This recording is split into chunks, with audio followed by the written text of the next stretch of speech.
Good morning and welcome to our final installment of our D-Men conversations regarding.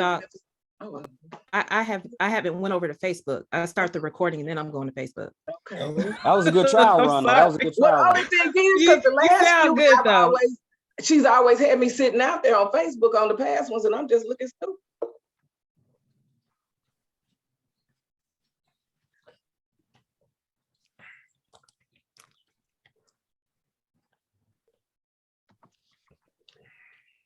Good afternoon and welcome to our final installment of Memphis Theological Seminary's conversations regarding our upcoming Doctor of Ministry tracks and program. We are once again so excited to have you all join us this morning. Our panel, our esteemed panel, we consist of Dr. Christopher Davis, who's the Associate Dean of the Doctoral Studies program. And then we have two of our professors who will be teaching in the Community Witness and Social Justice program by popular demand. So I am going to give it over to Dr. Davis to introduce himself, and then he can hand it off for the other introductions. Dr. Davis? Good morning, Dr. LaVant. Well, actually, I guess it's good afternoon where you are, good morning where I am, but that's neither here nor there. Certainly, we want to say welcome to all of those who are on today. Thank you for joining us in the midst of spring break, but we've got a sneaking suspicion you will be glad you did. Of course, we're excited. We're always excited about every cohort and every track, but when it's an inaugural cohort, that makes it all the more special. This is our inaugural cohort of Community Witness and Social Justice, looking specifically at those who want to wrestle with what it means to be actively engaged in community witness, looking for some real synergy in practical ways between how the gospel we preach and the gospel we live. And since, of course, this is March Madness, we're excited to say we have an all-star lineup for this inaugural cohort. Of course, two of them are on with us today. Memphis Theological alum, the Reverend Dr. Earle Fisher, and then, of course, our dean, the Reverend Dr. Gathje. You can never go wrong when you've got your dean in as a part of the teaching faculty. So, of course, I want to say something. I'll say something a little bit later about the others who will be teaching in the cohort, but certainly at this point, I want to yield and introduce again our dean and one of the cohort professors, Dr. Gathje. Great. Well, thank you, Dr. Davis. It's good to be here with everybody. I'm ready to share about this track. It's a very exciting development, I think, at Memphis Theological Seminary to have this D-Men track being launched. Of course, our mission statement includes the commitment to scholarship, piety, and justice. So I'm always excited about ways in which we can integrate those three so that we can be engaged in the church and the broader community for the reign of God, which is the ultimate expression of justice. So good to be here. Thank you for having me.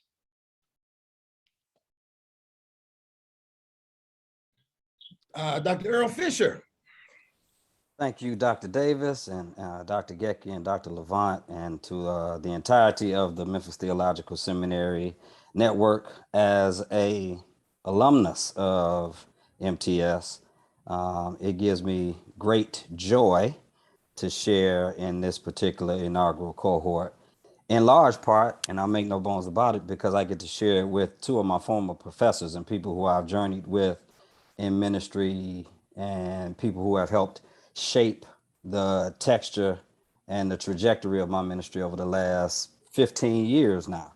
And I believe that the church writ large, the academy, and especially seminaries and divinity schools are in a state of flux. And this is no misnomer. They are all manners of commentary and scholarship that will state the same, statistics that state the same. And the last 2 years especially have put us into a place where we are mandated to reconstitute what ministry looks like in the congregational context. And that has to include what ministry looks like in the communal context.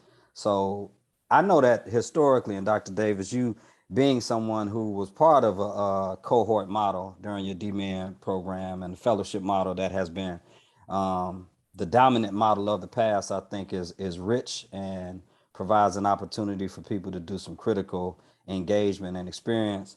I also feel like the way that MTS is seeking to shape the cohort model is something that is nuanced and necessary, because this is not necessarily, or at least I don't consider myself to be an expert just coming in to share these illustrious ideas and strategies on how to get students to complete a particular project. But moreover, as somebody in fellowship with the student activists, organizers, scholars, and practitioners who are trying to figure out the ways for ministry to be most effective in this contemporary context. Because although the nomenclature suggests we are engaged in some new normal, the reality is there's nothing normal about what we're engaged in now. So I think it's a perfect time for us to introduce and inaugurate a cohort like this. I'm excited about being part of it from a faculty standpoint.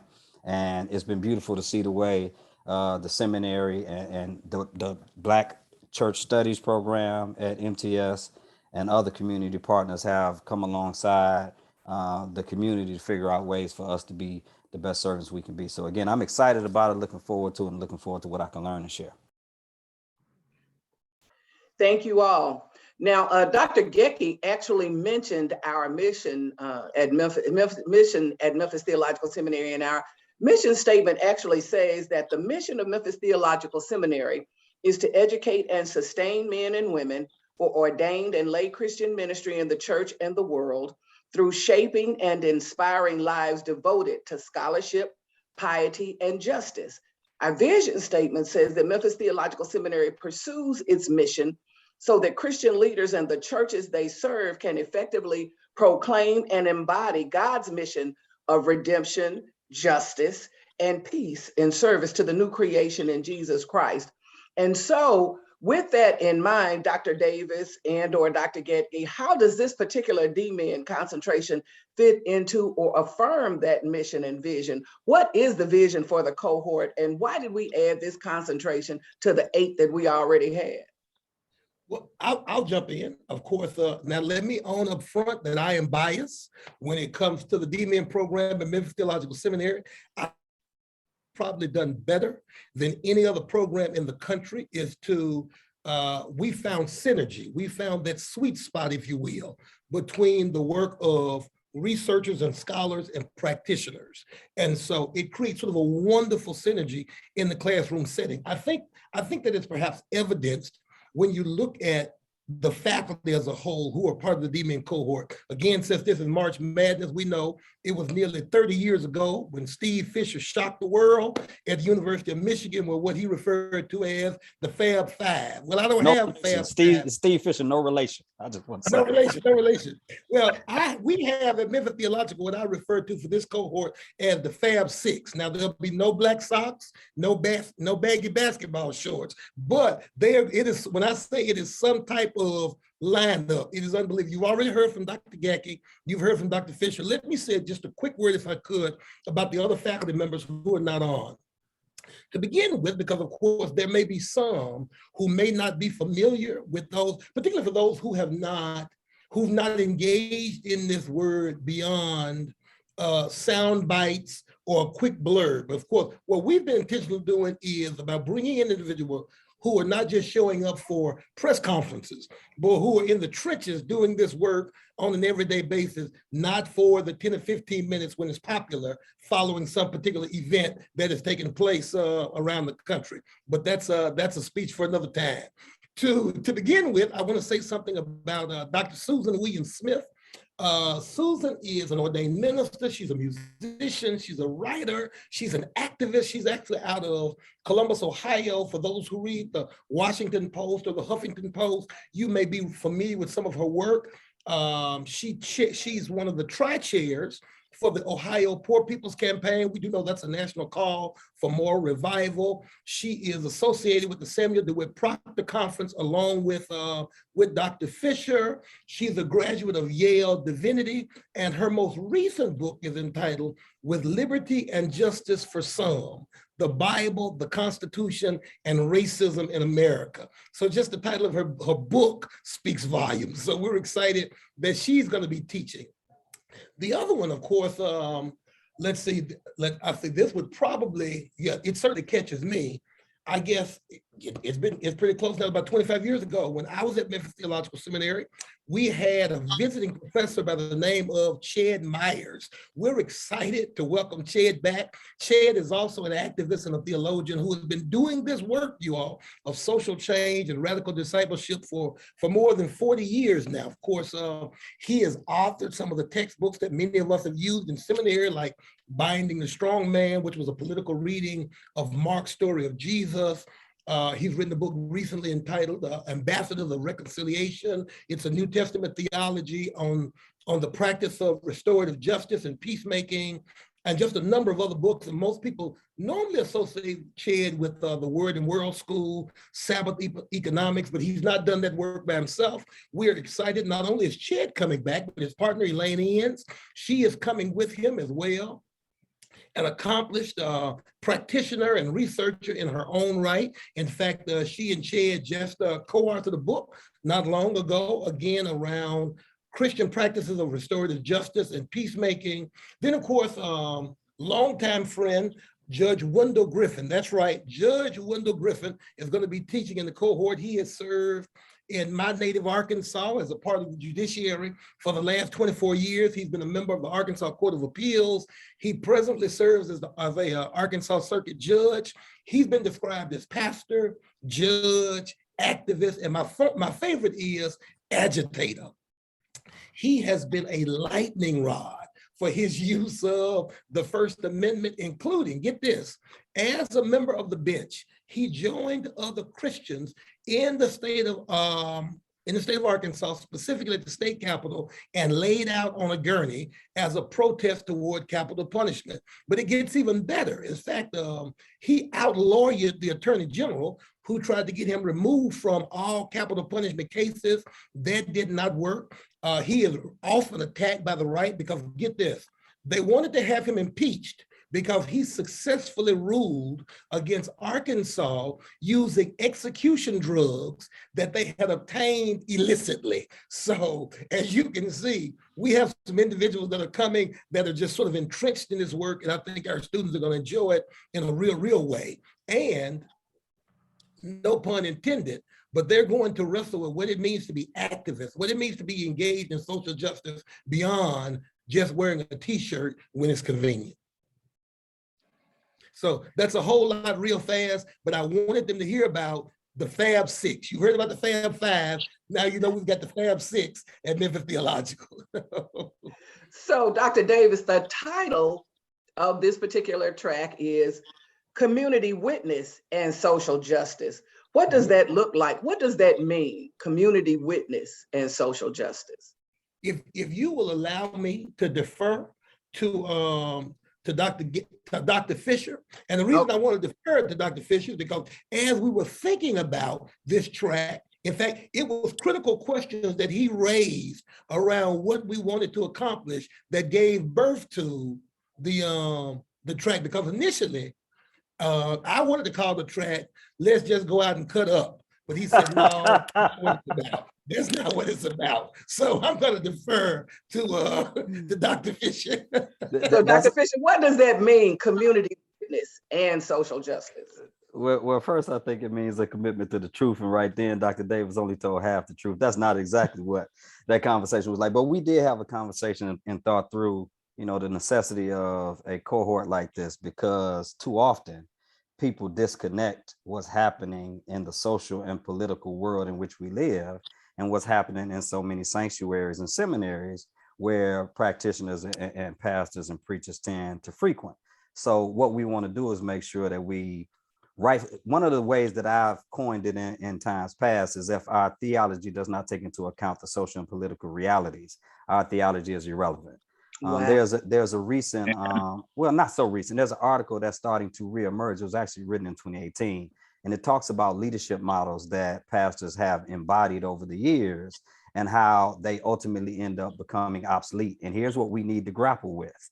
And this is no shot at anyone who has thrived in this particular model. But the idea of the church growth model, the pastor as the church growth liaison, is becoming more and more obsolete because of what we've seen with the economic injustices, what we've seen happen with the job market. And some of these trends were taking place well before the pandemic, because if I'm not mistaken, when Dr. Davis and I first started talking about this would have been pre-pandemic. So it's like, how do you get pastors, preachers, faith leaders, which is another term that's beginning to expand, because there are all kinds of people going to seminary that are not directly interested in pastoral ministry from a congregational context, insofar as it has been typically understood. So how do we get people adequately trained and informed on how to do what I would call exegeting, not just the scriptures, but how do you exegete the society in which you live, so that you can understand where power dynamics exist, so that you can leverage your faith leadership in a way that ultimately ministers to and uplifts and empowers those who have been rendered powerless. So I think it's pretty clear that the other cohorts are wonderful and necessary, especially insofar as the traditional pastoral role is being considered. But this particular cohort is trying to get the seminary, trying to get the society, trying to get the scholars, and trying to get the spiritual leaders to reconceptualize what ministry is going to look like. And it is not going to be nearly as relevant or righteous as we would like for it to be if we're not thinking about what it means to be in relationship with people out in the community who may never frequent our church. There is a part of ministry. We don't know if when Jesus healed the leper, if that leper ever came and met Jesus at the temple. We don't know if Peter's mother ended up, joining the movement. It's possible, it's likely, but we don't know that for sure. But what we do know is Jesus was committed to building a social and political movement against an imperial force that we now know is Rome. And that is the way that we need to reconsider and reconceptualize what our ministries are like today. I'll say this lastly, I recall a conversation that Dr. Davis and I had. I recall a conversation that Dr. Gathje and I had, insofar as something Davis said earlier. So I think in this modern era, we've confused the notion of being prophetic with simply being socially conscious. So now you have people who feel like if they get invited to speak at the prayer breakfast, if they get invited to the politician's office, right, or advisory team, that automatically makes them prophetic. And some feel like all you have to do is run down the list of social ills, and now you're being prophetic because you said Trayvon Martin, Sandra Bland, Mike Brown, Philando Castile, name the latest one. But the reality is this, and this is how I described it to Davis in the conversation we had. Just because somebody invites you into the conversation with the king is not what makes you the prophet. You telling the king a good story is not what makes you a prophet. Only thing makes you a prophet is you being able to effectively describe in detail to the king, thou art the man, or to the queen, thou art the woman. And so part of what this is intended to do is give us a community witness that is conscious of what it means to lead from a faith-based perspective in a way that ultimately increases and improves the quality of lives for the people who have been rendered powerless in our communities.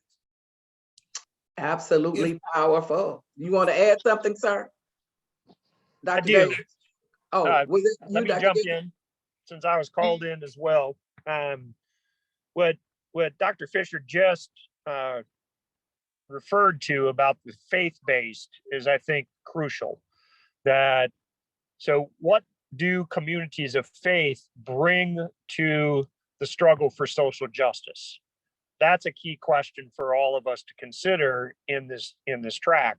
What are the biblical resources? What are the resources that we have within the tradition of Christianity, for both good and ill, in the struggle for justice? And we need to look hard at those, and we need to think about what their relevance is to today and to the struggles for today, and to see that we're not simply like the Democratic Party or the Republican Party or any political party at prayer, but that we're offering a distinctive theological analysis and a distinctive way to engage from the perspective of faith. That's what we're trying to figure out together in this kind of track. And that would include both the professors as well as the students wrestling with these ideas and this concept. Dr. Davis, were you trying to say something too? Yeah, one of the things I want to say, particularly for the benefit of those who may look at this video sometimes later and are thinking about this program, I think one of the other things that this particular track is going to help them explore is that your engagement in this work sort of looks different from everybody. Of course, everybody knows that not only are Dr. Fisher and our colleagues, but we're also friends. And this is sort of our running joke. And we say it jokingly, but it's true. Typically, normally, we like it ourselves. When we talk about this work, I always refer to him as Martin King, and I'm Baynard Rustin. That is to say, you probably won't see me on the mic or on the front lines and so forth. But as we think about it, as we conceptualize, I'm going to be present and accounted for. And not if, but when they lock Earle up, I'm going to show up with bail money. And so the reason I say that is because there are some who have such a narrow perspective of the work that they feel like that if they're not on the front line, if they're not out there picketing and protesting, then there is no place in this work for them. But that's not true. When we think about, Earle mentioned the role and the work and the witness of the prophet. For so many right now, when you talk about prophetic ministry, you ask them, what is that? They will immediately say, speak truth to power. And that's true. But for me, when I think of the work of the Old Testament prophet, I like to tell people that the work and the witness of the prophet was to keep alive the ministry of imagination, to say to people that in spite of what the powers that be are saying, there is a different way. To borrow Paul's language, there is a more excellent way. And so some of us who engaged in this work, our call is to continue to remind people that this is not the only way it has to be. This is not the only way it can be. So I think as we sort of explore this track and hear from all of these different voices, I think we're going to have an opportunity to awaken in a number of students, those who always had a heart for this work, who want to engage in this work, but felt like if I didn't do this, there was no place for me in this work. So I'm excited about exploring that as well. That is phenomenal. So Dr. Davis, while we know that the DMin is primarily a practitioner's degree, although there is, of course, some qualitative research involved, which is more hands-on and relies on data obtained by the researcher from firsthand observations, interviews, questionnaires, participation and observation, and the like. You, Dr. Davis, you regularly say that it might build upon or improve work that has already been done, but unlike in a PhD, it does not necessarily have to be based on existing work. It might be something that someone comes up with. So how might an approved project for this cohort integrate both praxis and theory? What would a project look like that will? Well, one of the things that we have to keep in mind when we talk about the DMin, it is, first of all, it is project-based. Mm-hmm. It is project in a specific context, not to oversimplify it, but here's what happens. We ask students to take a look at a specific context, whether that's congregational, whether that's community, whatever the case may be, identify a particular issue or quote unquote problem that they see in that area. And then over the course of those 3 years, not only are they going to be trained and challenged to think critically and theologically about it, but at the same time, the expectation is they're going to be giving thought to, if they had the wherewithal, the resources to address it, here's how they would address it. And then of course, a part of the program is to test that particular theory, to begin to do the work, and then make us aware of their findings. Now, back to what you said, now we do know so much of what we read in terms of textbooks and so forth is grounded in a particular context, a particular culture. So I often say to students that in your reading, it might not be unusual to say, you know what, this particular model would work well in an urban area, but it would not work in a rural area. And so I say to them, well, if it had to be applied to a rural area, what would you do different? And as they sort of begin to think about that and explore that, well, they didn't take this into consideration, or this particular approach wouldn't have worked, they should have done that. What they're giving birth to is a new project that will address that specific context. I normally like to tell people, one of my new soon-to-be retired colleagues, the Reverend Dr. Lee Ramsey, who taught in the area of pastoral care and preaching at Memphis Theological Seminary as a student. Lee released a book called Careful Preaching. And as I read the book, I thought it was a wonderful work, but I thought the book did not take into consideration certain nuances in Black church. So as I continued to read the book and think about it, I found myself saying, Lee should have said this. Lee should have done this. Lee should have considered this. Well, what I was really doing was laying out a new project, sort of building upon the work he had already done. And so a number of our students, they come in having been exposed to a particular theological construct through a certain lens that did not take into consideration their cultural context. And so we say to them, well, pick it apart. Go back and revisit it in light of your context. And that becomes a viable project. Now, I will say this.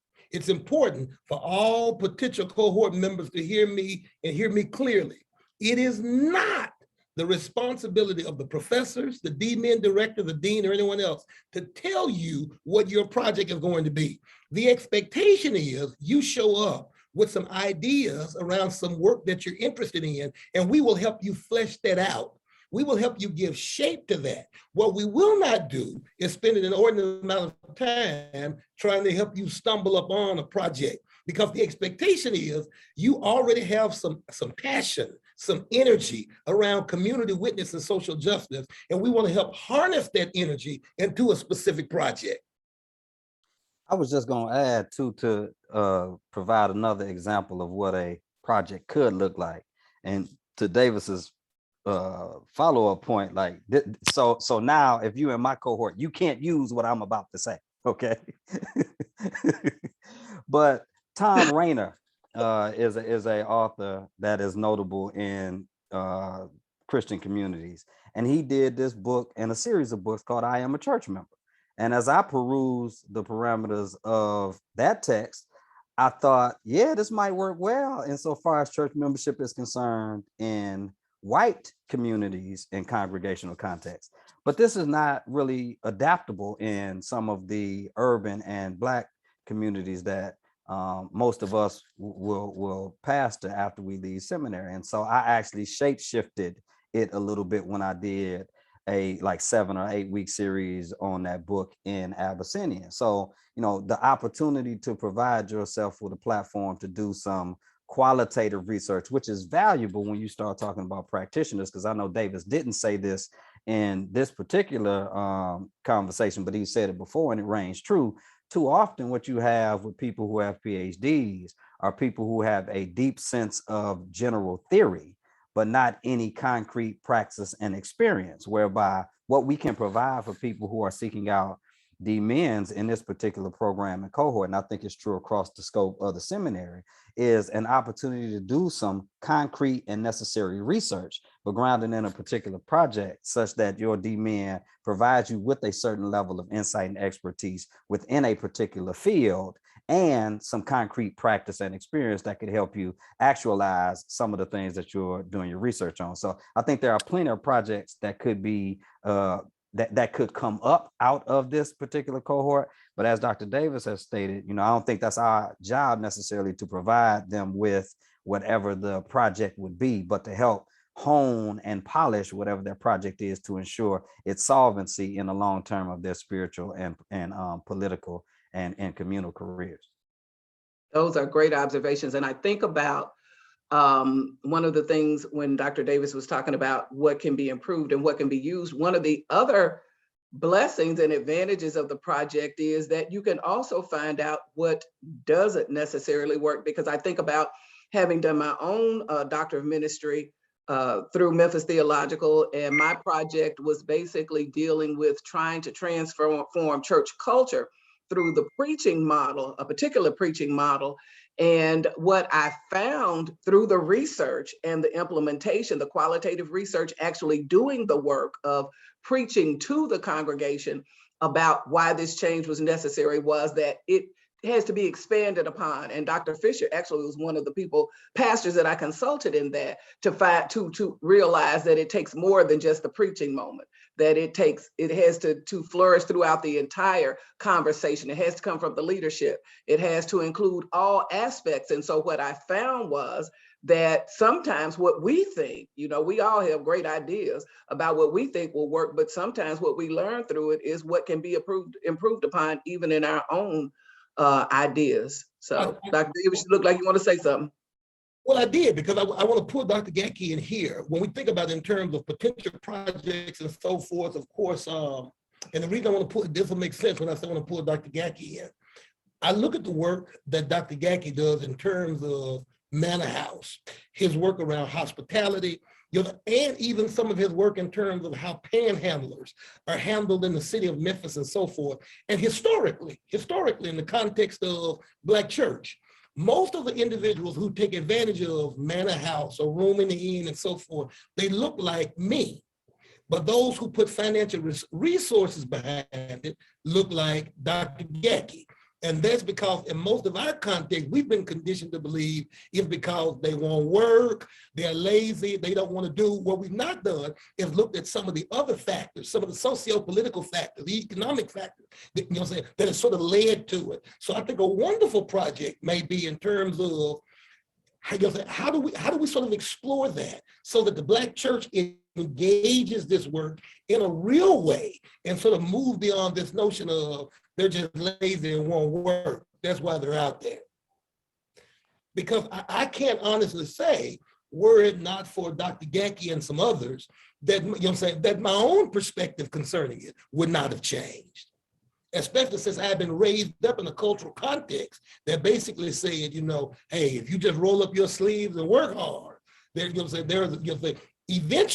you're going to get an opportunity to experience the American dream.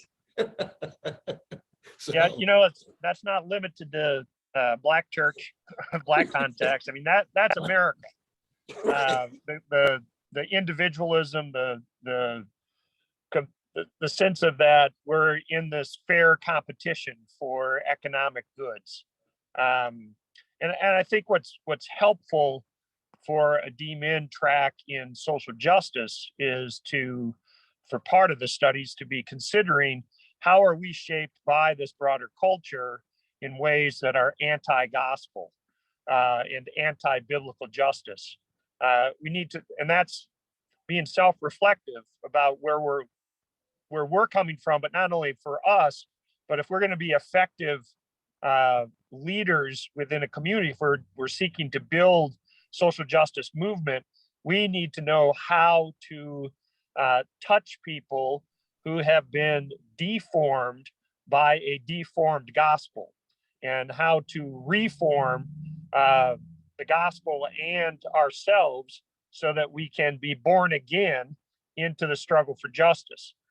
Because certainly within our broader society right now, even the very term social justice is contested. There are people who, in the name of Christianity, reject the whole notion of social justice. And so it's important to see how social justice is grounded biblically, how it's grounded within the traditions of Christian theology, and in the actual practice of Christian church and people of faith. So I think it's important for us to recognize, yes, where we're coming from, why we feel and think in certain ways, why people around us feel and think in certain ways, and how we need to counter that with diving much deeper into our theological and historical resources in the struggle for justice.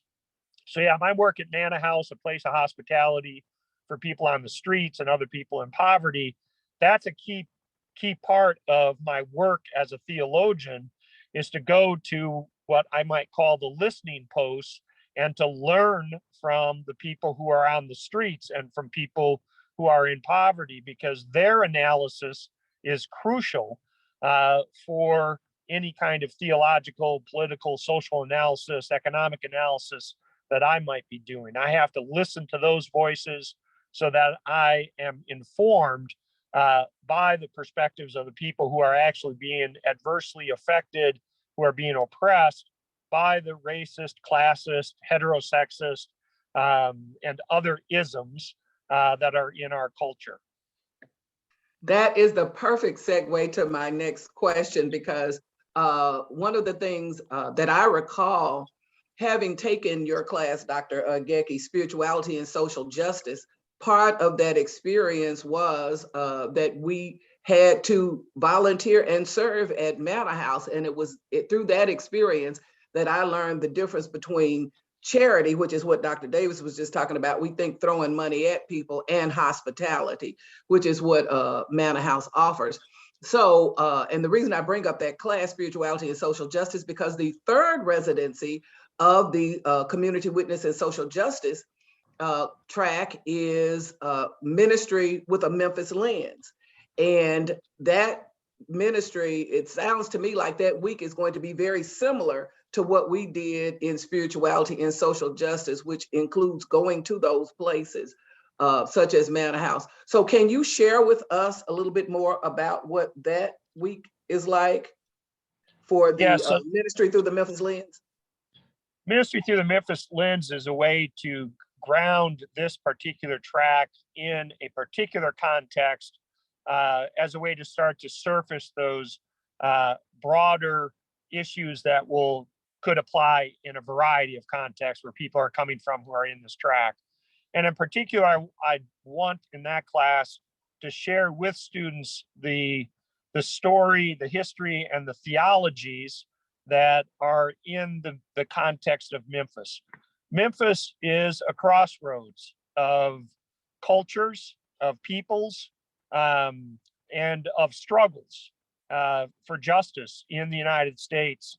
And so what we will try to do in that course is reflect together about how that history and those theologies in this particular context of the city of Memphis can provide a kind of a model or paradigm for thinking about these struggles in other contexts. So they're going to surface the issues in a particular context so we can think about how they might apply to other contexts.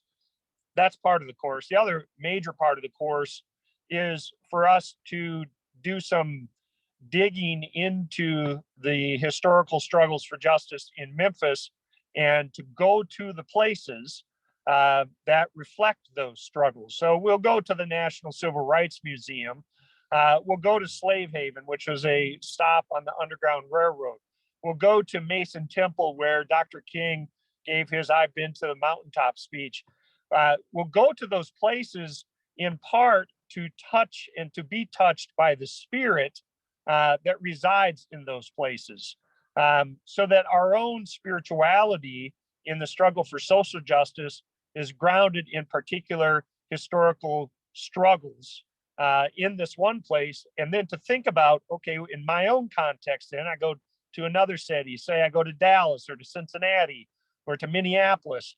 What are those places there that I have to be in contact with in order to hear the voices of the ancestors in the struggle, so that I recognize that my contemporary struggle is part of a broader ongoing effort within the history, within the community of people of faith, because we have to be realistic in these struggles for justice, that we have to take a long haul view, that we may struggle in the trenches for a long time and we may never see the results of the work that we're doing, but we are keeping the story going and we're keeping the movement going, and it's going to burst forth at some other time and bring us closer to the kingdom of God, to this vision of justice that we are hoping to live into. Amen and amen. We do not have any questions. You guys must be really doing a great job. So at this time, I'm going to have Reverend Gunn share with us the program guide. For those of you who've been sitting on the fence, I don't know anything more that could be said that would convince you that this is the place to be if you are serious about doing the work of social justice in your communities and in the world. And if you can scroll that up a little bit for Keisha so we can read this program guide, which she also has a link to in the chat, shares with you what the program is about, the DMin and Community Witness and Social Justice. To the left, you will see the tuition and hours based on our current tuition, which is subject to change. It is a 32 credit hour program. Tuition is currently $590 per credit hour with $105 activity fee per semester. Your first semesters, it's 5 credit hours per semester. And then the final semester, which includes your research and your implementation, is 7 hours. You're looking at, for those first 6 semesters, a total of about $3,055. Now your immersion semester will have additional costs because, and it's not likely, since you all are doing immersion in Memphis, it's not likely to be $3,000 to $5,000 like when I went to Oxford, England. But there will be some additional costs associated with the immersion trip. And that will be factored in. So we have our first, as Dr. Davis said, inaugural cohort will be fall of 2022, which begins on June 1. The semester runs from June 1 to October 31. And the way the residencies work is you would be on campus for 1 week, twice a year. And so you can see that the next cohort residency is July, for the fall is July 11th through 15th, and spring, January 16th through 20th. And so for the fall, the way that semester works is during the first week in June, your first professor will send out a syllabus with some pre-residency coursework assignment. You will probably have some Zoom meeting with your group or cohort, and then you will come to campus together the week of July 11th through 15th, where you will sit in classes and you will do your work, usually a full day from about 8 to 5. And that's the way it works for the first 4 semesters. And then as far as admission requirements, our application deadline is April 30, which we are quickly approaching. We have less than 6 weeks left. We require a master's degree in a ministry related area with a minimum 3.0 GPA or equivalence. If that's a challenge for you, maybe you have a 2.9 or something like that, don't allow that to keep you from applying. Dr. Davis will evaluate your application in its entirety.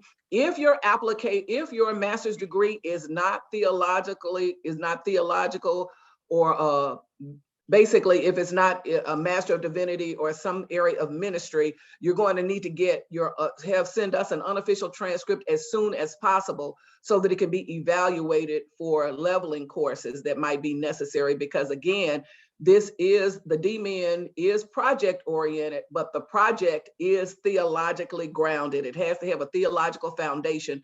And so we want to make sure that you are able to be successful in having that theological foundation. And so you would be required to take some biblical studies and theology courses to shore you up so that you can have that foundation. But you'll need to get your unofficial transcript to us as soon as possible so that it can be evaluated for those leveling courses. Because if you need more than 12 hours, you're going to need, you may or may not be able to enter this particular cohort that begins in June.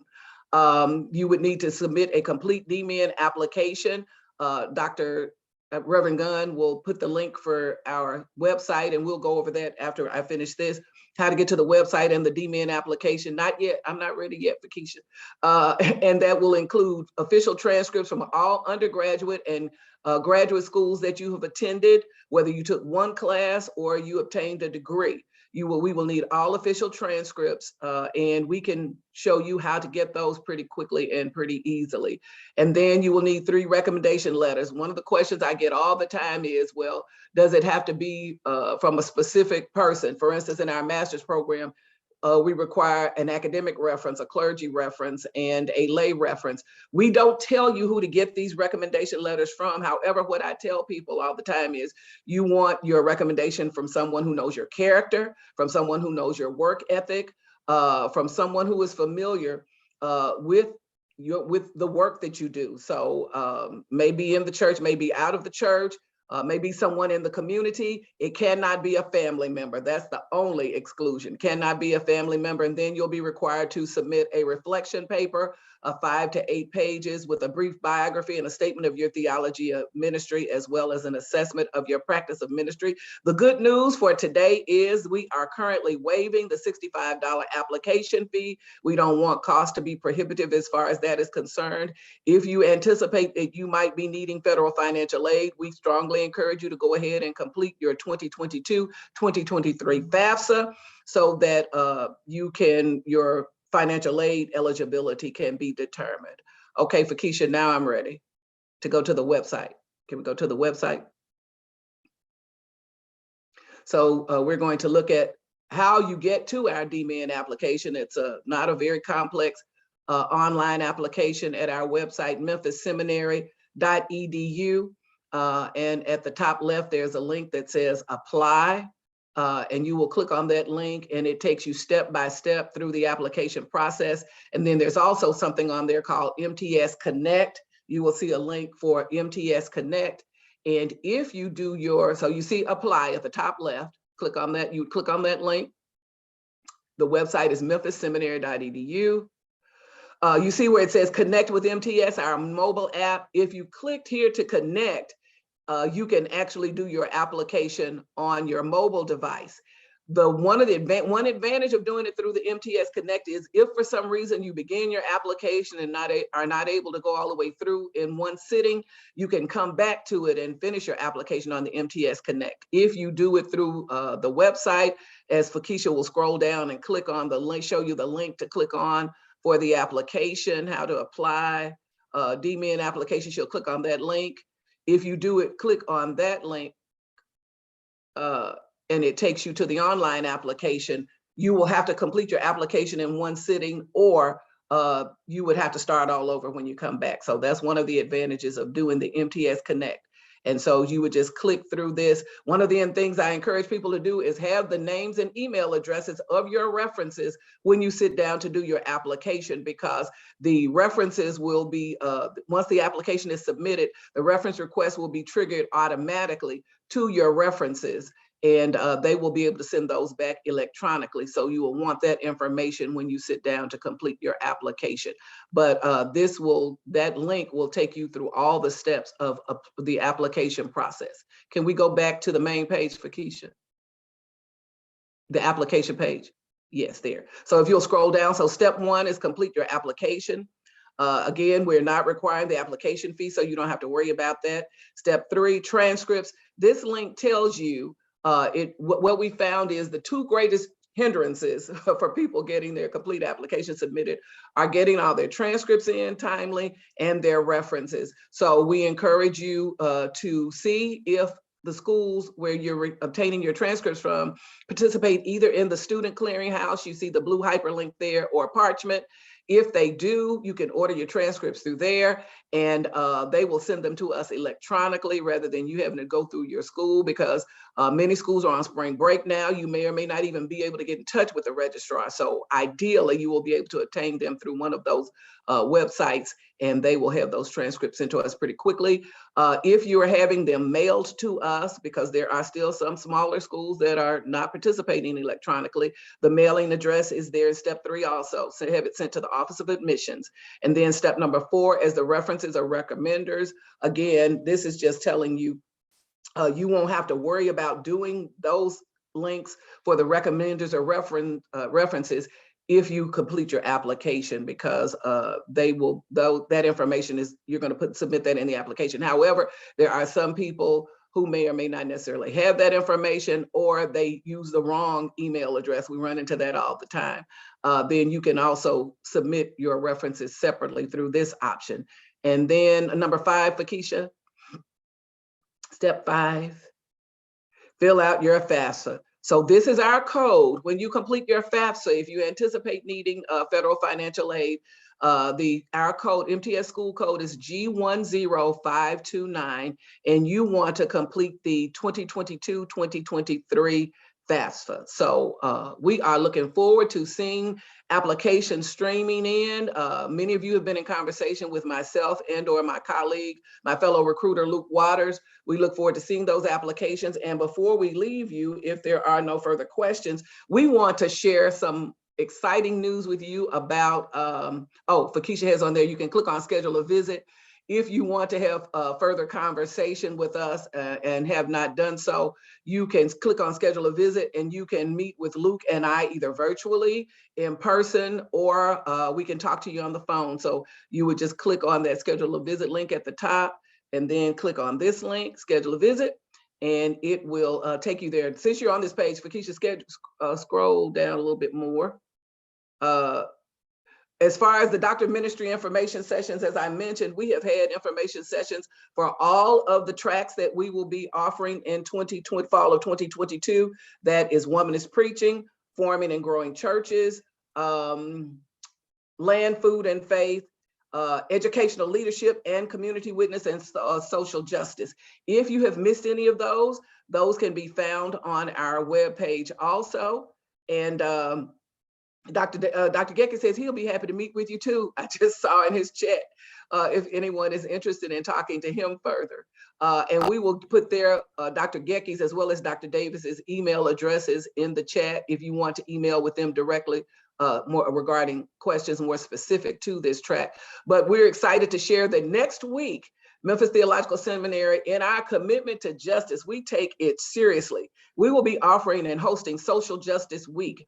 And every day we will have panels of our alumni and current students who are doing the work of social justice in the community and the world. So the first night we will be talking about, our panel will be talking about racial justice. And you can see who the panelists are there. The second night, food justice. All three of these, or two of these individuals are currently in our Land, Food, and Faith Doctor of Ministry program. The third night, educational justice.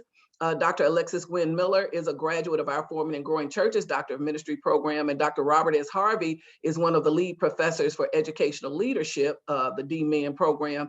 And then the last night, housing justice. We have our illustrious Dean, Dr. Peter Gathje, along with alumni, Reverend Lisa Anderson, who is the founder of Room in the Inn Memphis, who also offers hospitality to homeless, where they actually offer places for them to stay. And then Kelsey Johnson, Executive Director of Hospitality Hub, and Dr. Keith Norman. So we hope that you will be able to join us for some of those conversations. You can see on the form how to register. Register at www.memphisseminary.edu, schedule a visit, and sign up for any or all of those sessions. You can click there to reserve your spot. We really hope to see you all. We thank you so much for taking time out of your busy schedule today to meet with us, to hear this conversation. I hope that it has addressed the questions that you've had. Again, like I said, if anybody has been sitting on the fence, I pray that this has taken you over to the other side. I promise you, you will not be disappointed in pursuing your theological education at Memphis Theological Seminary. We have many people out there doing the work of ministry in the world and in the church. Dr. Davis has something else to say. Didn't you hold your hand up?